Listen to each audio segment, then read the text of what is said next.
ಚಿಕ್ಕಬಳ್ಳಾಪುರ ನಗರಸಭೆಯ ಬಜೆಟ್ ಪೂರ್ವಭಾವಿ ಸಭೆ ಇಂದು ನಡೆಯಿತು. ಈ ಸಭೆಯಲ್ಲಿ ಹಲವು ಮಹತ್ವದ ವಿಚಾರಗಳನ್ನು ಚರ್ಚೆ ನಡೆಸಿದ ಸದಸ್ಯರು ಸಾರ್ವಜನಿಕರು ಮತ್ತು ಸಂಘ ಸಂಸ್ಥೆಗಳ ಮುಖ್ಯಸ್ಥರು ನೀಡಿದ ಸಲಹೆ ಸೂಚನೆಗಳ ಬಗ್ಗೆಯೂ ಚರ್ಚೆ ನಡೆಸಿದರು. ಮಾನವ ಹಕ್ಕುಗಳ ಹೋರಾಟ ಸಮಿತಿಯ ಎನ್ ಮಂಜುನಾಥ್ 3 ಪುಟಗಳ ಸಮಸ್ಯೆಗಳ ವರದಿಯನ್ನು ತಂದು ಬಜೆಟ್ ಪೂರ್ವಭಾವಿ ಸಭೆಯಲ್ಲಿ ಎಲ್ಲ ಸದಸ್ಯರ ಸಮ್ಮುಖದಲ್ಲಿ ಓದಿದ್ದು ವಿಶೇಷವಾಗಿತ್ತು. ಅಲ್ಲದೆ ಈ ಎಲ್ಲ ಸಮಸ್ಯೆಗಳ ಪರಿಹಾರಕ್ಕೆ ಕೂಡಲೇ ನಗರಸಭೆ ಆಡಳಿತ ಮಂಡಳಿ ಕ್ರಮ ವಹಿಸಬೇಕೆಂದು ಮಂಜುನಾಥ್ ಒತ್ತಾಯಿಸಿದರು.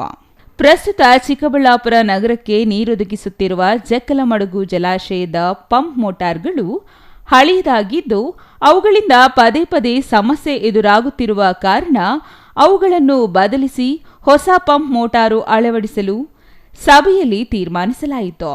ಸುಮಾರು 1 ಕೋಟಿ ವೆಚ್ಚದ ಈ ಪಂಪ್ ಮೋಟಾರುಗಳ ಬದಲಾವಣೆಗೆ ಬಜೆಟ್ ಪೂರ್ವಭಾವಿ ಸಭೆಯಲ್ಲಿ ಸದಸ್ಯರು ಸರ್ವಾನುಮತದಿಂದ ಒಪ್ಪಿಗೆ ಸೂಚಿಸಿದ್ದು, ಶೀಘ್ರದಲ್ಲಿಯೇ ನೂತನ ಪಂಪ್ ಮೋಟಾರ್ ಅಳವಡಿಕೆಗೆ ಕ್ರಮ ವಹಿಸುವುದಾಗಿ ನಗರಸಭೆ ಅಧ್ಯಕ್ಷರು ಹೇಳಿದರು. ಇವತ್ತು ಏನು ಪೂರ್ವ ಬಜೆಟ್ 2ನೇ ಬಜೆಟ್ ಆಗಿ ಇವತ್ತು ನಾವು ಎಲ್ಲ ಸಾರ್ವಜನಿಕರು ಎಲ್ಲ ಸದಸ್ಯರು ಸೇರಿ ಒಂದು ಚರ್ಚೆ ಮಾಡಿ ಇನ್ನು ಮುಂದಿನ ವಾರದಲ್ಲಿ ಒಂದು ಬಜೆಟ್ ದಿನಾಂಕವನ್ನು ಘೋಷಣೆ ಮಾಡಿ ಅವತ್ತು ಬಜೆಟನ್ನು ಮಂಡಿಸಲಿದ್ದೇವೆ. ಇವತ್ತು ಏನು ನಗರಕ್ಕೆ ಏನೇನು ಅವಶ್ಯಕತೆ ಇತ್ತು ಎಲ್ಲ ಕಳೆದ ಸಭೆಯಲ್ಲಿ ಏನೇನು ಚರ್ಚೆ ಮಾಡಿದೆವು, ಇನ್ನು ಹಲವಾರು ವಿಷಯಗಳು ಚರ್ಚೆ ಮಾಡಿ ಇವತ್ತು ಕೆಲವು ತೀರ್ಮಾನಗಳೆಲ್ಲ ತೆಗೆದುಕೊಳ್ಳೋದಾಯಿತು. ಮತ್ತು ಜಕ್ಕಲಮಡುಗು ವಿಶೇಷವಾಗಿ ಒಂದು ಜಕ್ಕಲಮಡುಗು ವಿಚಾರವಾಗಿ ನಮಗೆ ಏನು ಮೋಟಾರ್ಸು ಸುಮಾರು 15 ವರ್ಷ ಆಗಿತ್ತು, ಅದು ಎಲ್ಲ ಹಾಳಾಗಿತ್ತು. ಅದ್ರ ಬಗ್ಗೆ ಒಂದು ಹೊಸ ಮೋಟಾರ್ ಖರೀದಿ ಮಾಡಲಿದ್ದಕ್ಕೆ ನಮಗೆ ಒಂದು ಅನುಮೋದನೆ ಬೇಕಾಗಿತ್ತು. ಆ ವಿಚಾರವಾಗಿ ಒಂದು ವಿಚಾರವನ್ನು ಇಟ್ಕೊಂಡು ಇವತ್ತು ನಾವೊಂದು ಎಲ್ಲ ಸರ್ವಾನುಮತದಿಂದ ಒಂದು ಏನೇನು ಅವಶ್ಯಕತೆ ಇದೆ ಜಕ್ಕಲಮಡುಗಕ್ಕೆ ನಗರಕ್ಕೆ 31 ವಾರ್ಡುಗಳಲ್ಲಿ ಕುಡಿಯೋ ನೀರಿನ ಸಮಸ್ಯೆ ಇತ್ತು. ಆ ವಿಚಾರವಾಗಿ ನಮ್ಮ ವಾಟರ್ ಬೋರ್ಡ್ ಅವ್ರನ್ನೂ ಎಲ್ಲ ಇಂಜಿನಿಯರ್ಸ್ನೆಲ್ಲ ಕರೆಸ್ಕೊಂಡು ಏನೇನು ಅವಶ್ಯಕತೆ ಇದೆ ಅದನ್ನೆಲ್ಲ ತೀರ್ಮಾನ ತೆಗೆದುಕೊಳ್ಳಲಾಯಿತು. ಚಿಕ್ಕಬಳ್ಳಾಪುರ ನಗರಸಭೆಯಲ್ಲಿ ಪುರಾತನ ಕಲ್ಯಾಣಿಗಳ ಸ್ವಚ್ಛತೆಗಾಗಿಯೇ ನಿಧಿಯೊಂದನ್ನು ಸ್ಥಾಪಿಸಲಾಗಿತ್ತು. ಈ ಕಲ್ಯಾಣಿ ನಿಧಿಯಲ್ಲಿ ಪ್ರಸ್ತುತ 40 ಲಕ್ಷ ರೂಪಾಯಿ ಇದೆ. ಈ ಅನುದಾನದಲ್ಲಿ ಚಿಕ್ಕಬಳ್ಳಾಪುರ ನಗರ ವ್ಯಾಪ್ತಿಯಲ್ಲಿರುವ ವಿವಿಧ ಕಲ್ಯಾಣಿಗಳ ಸ್ವಚ್ಛತೆಗೆ ಕ್ರಮ ಜರುಗಿಸುವ ಕುರಿತು ಸಭೆಯಲ್ಲಿ ಚರ್ಚೆ ನಡೆಸಲಾಗಿದ್ದು, ಕಲ್ಯಾಣಿಗಳ ಸ್ವಚ್ಛತೆಗೂ ಸಭೆ ಒಪ್ಪಿಗೆ ಸೂಚಿಸಿದೆ. ಹಾಗಾಗಿ ಶೀಘ್ರದಲ್ಲಿಯೇ ನಗರಸಭೆಯಿಂದ ಕಲ್ಯಾಣಿಗಳ ಸ್ವಚ್ಛತೆ ನಡೆಯಲಿದ್ದು, ಪ್ರಸ್ತುತ ಪಾಳು ಬಿದ್ದಿರುವ ಕಲ್ಯಾಣಿಗಳ ಸ್ವಚ್ಛತೆ ಕಾರ್ಯ ಆರಂಭವಾಗಲಿದೆ. ಇನ್ನು ಮುಂದಿನ ವಾರದಲ್ಲಿ ನಗರಸಭೆ ಬಜೆಟ್ ಮಂಡನೆಯಾಗಲಿದ್ದು, ನಗರಕ್ಕೆ ಅಗತ್ಯವಿರುವ ವಿಚಾರಗಳ ಬಗ್ಗೆ ಸಭೆಯಲ್ಲಿ ಚರ್ಚೆ ನಡೆಸಲಾಯಿತು. ಮುಖ್ಯವಾಗಿ ಜಕ್ಕಲಮಡುಗು ಜಲಾಶಯದ ನೀರು ನಗರಕ್ಕೆ ಸರಬರಾಜು ಮಾಡಲು HD ಪೈಪ್ಲೈನ್ ಕಾಮಗಾರಿ ಕೈಗೊಳ್ಳುವ ಕುರಿತು ಚರ್ಚೆ ನಡೆಸಲಾಯಿತು. ಸುಮಾರು 16 ಕೋಟಿ ವೆಚ್ಚದಲ್ಲಿ HD ಪೈಪ್ಲೈನ್ ಅಳವಡಿಸುವ ಹೊಸ ಕಾಮಗಾರಿ ಆರಂಭಿಸಲು ಚರ್ಚೆ ನಡೆಸಿದ್ದು, ಇದಕ್ಕೂ ಸಭೆ ಒಪ್ಪಿಗೆ ಸೂಚಿಸಿದೆ. ಹಾಗಾಗಿ ಶೀಘ್ರದಲ್ಲಿಯೇ HD ಪೈಪ್ಲೈನ್ ಕಾಮಗಾರಿ ಅಳವಡಿಸುವ ಕಾಮಗಾರಿಗೆ ಗುದ್ದಲಿ ಪೂಜೆ ನೆರವೇರಲಿದೆ.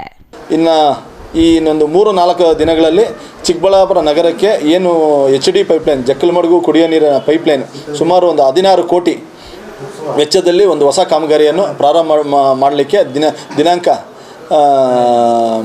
ನಾವು ನಿಗದಿ ಮಾಡಲಿಕ್ಕೆ ಇವತ್ತು ಎಲ್ಲ ಚರ್ಚೆ ಮಾಡಲಾಯಿತು. ಈ ಒಂದು ವಾರದಲ್ಲಿ ಅದು ಗುದ್ದಲಿ ಪೂಜೆ ಏನಾರು ಆದ ನಂತರ ನಗರದಲ್ಲಿ ಬಹುತೇಕ ಸಮಸ್ಯೆಗಳು ಈ ಕಾಮಗಾರಿ ಪ್ರಾರಂಭ ಆದರೆ ಕುಡಿಯೋ ನೀರಿನ ಸಮಸ್ಯೆ ಬಹುತೇಕ ಸಮಸ್ಯೆ ಬಗೆಹರಿಯುತ್ತೆ ಅಂತೇಳಿ ನಾವು ಅಂದ್ಕೊಂಡಿದ್ದೀವಿ. ಆ ವಿಚಾರವಾಗಿ ಇವತ್ತು ಎಲ್ಲ ಒಂದು ಚರ್ಚೆ ಮಾಡಿ ಸಭೆ ಮಾಡಲಾಯಿತು.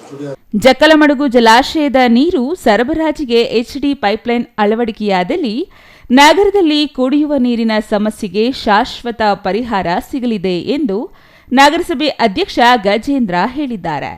ಪ್ರಸ್ತುತ ನಗರದ 31 ವಾರ್ಡ್ಗಳಲ್ಲಿಯೂ ಕುಡಿಯುವ ನೀರಿನ ಸಮಸ್ಯೆ ಇದ್ದು, ಈ ಕುರಿತು ಇಂಜಿನಿಯರ್ಗಳೊಂದಿಗೆ ಚರ್ಚೆ ನಡೆಸಿ ತೀರ್ಮಾನ ಕೈಗೊಳ್ಳಲಾಗಿದೆ.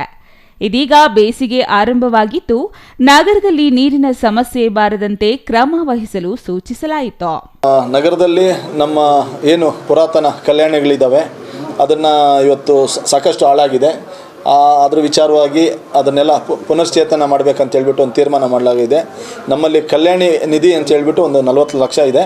ಅದರಲ್ಲಿ ತೆಗೆದುಕೊಂಡು ನಮ್ಮ ಕಂದವಾರ ಬಾಗಿಲಲ್ಲಿ ಇರ್ತಕ್ಕಂಥದ್ದು, ಶನ್ಮಾತನ ದೇವಸ್ಥಾನ ಮುಂಭಾಗ ಇರ್ತಕ್ಕಂಥದ್ದು, ಒಂದು ಭಾರತೀ ನಗರದಲ್ಲಿ ಇರ್ತಕ್ಕಂಥದ್ದು, ವಾಪ್ಸಂದ್ರದಲ್ಲಿ ಇರ್ತಕ್ಕಂಥದ್ದು, ಈ ಎಲ್ಲ ಕಲ್ಯಾಣಗಳನ್ನು ಅತಿ ಶೀಘ್ರದಲ್ಲೇ ಒಂದು ಪುನಶ್ಚೇತನ ಮಾಡಿ ಅದನ್ನು ಸೇವೆಗಾಗಿ ನಾವು ಮಾಡಬೇಕಂತ ಹೇಳ್ಬಿಟ್ಟು ಒಂದು ತೀರ್ಮಾನ ಎಲ್ಲ ತೆಗೆದುಕೊಂಡಿದ್ವಿ. ಇನ್ನು ಈ ಸಂದರ್ಭದಲ್ಲಿ ನಗರಸಭೆ ಅಧ್ಯಕ್ಷ ಗಜೇಂದ್ರ, ಉಪಾಧ್ಯಕ್ಷ ನಾಗರಾಜ್, ಜೆ ಪೌರಾಯುಕ್ತರಾದ ಮನ್ಸೂರ್ ಅಲಿ ಸೇರಿದಂತೆ ನಗರದ ಎಲ್ಲ 31 ವಾರ್ಡ್ಗಳ ಸದಸ್ಯರು ಬಜೆಟ್ ಪೂರ್ವಭಾವಿ ಸಭೆಯಲ್ಲಿ ಹಾಜರಾಗಿದ್ದರು. N Ambareesh, CTV news, Chikkaballapur.